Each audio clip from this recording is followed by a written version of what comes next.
आखिर क्या गलती थी उस पत्नी की जिसने अपनी पति की लंबी उम्र के लिए रखा था करवा चौथ का व्रत, और उसका पति इतना हैवानियत में आ जाता है कि अपनी पत्नी को 8 मंजिला बिल्डिंग से नीचे फेंक देता है, जिसकी वजह से पत्नी की मौत हो जाती है।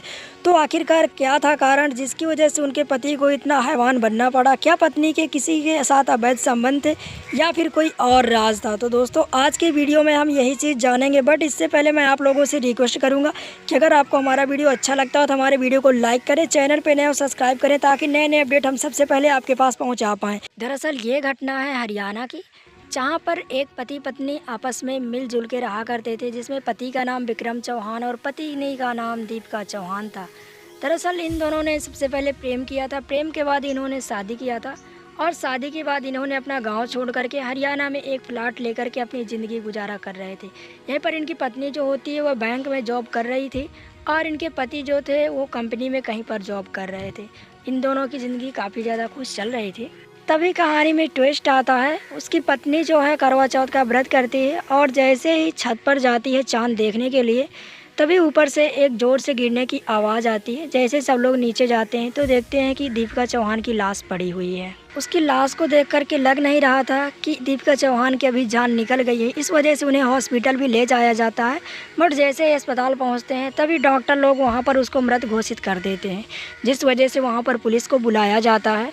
और पुलिस के आने से जैसे ही सारे लोगों के बयान लिए जाते हैं तभी उनको पुलिस को ये साफ साफ पता चल जाता है कि दीपिका चौहान ने खुदकुशी यानी आत्महत्या कर ली है, जिस वजह से पुलिस इस केस को बंद कर देती है। लेकिन तभी कहानी में एक नया ट्विस्ट आता है। दीपिका चौहान के जो घर वाले होते हैं वो उसके पति के ऊपर इल्ज़ाम लगाते हुए कहते हैं कि मेरी बेटी की हत्या हुई है और उन दोनों में आपस में झगड़े होते रहते थे, इसलिए आप इस बार इसकी जांच पड़ताल ज़रूर करें। तभी फिर से पुलिस जो है हैरत में आती है और दोबारा से इस केस की सुनवाई होती है।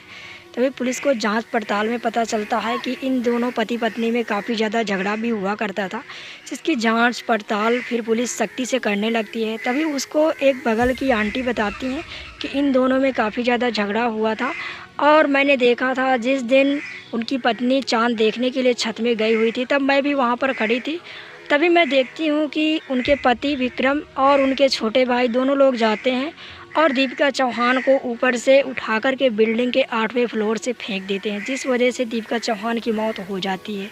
अब पुलिस को इतना काफ़ी था यहाँ पर विक्रम चौहान को गिरफ्तार करने के लिए, जिस वजह से विक्रम चौहान को पुलिस अपने हिरासत में ले लेती है और पुलिस अपने शक्ति को प्रयोग करते हुए विक्रम चौहान से बार बार सच्चाई उगलवाने का प्रयास करती है। लेकिन यहाँ पर विक्रम चौहान कुछ भी उगलने को राज़ी नहीं थे।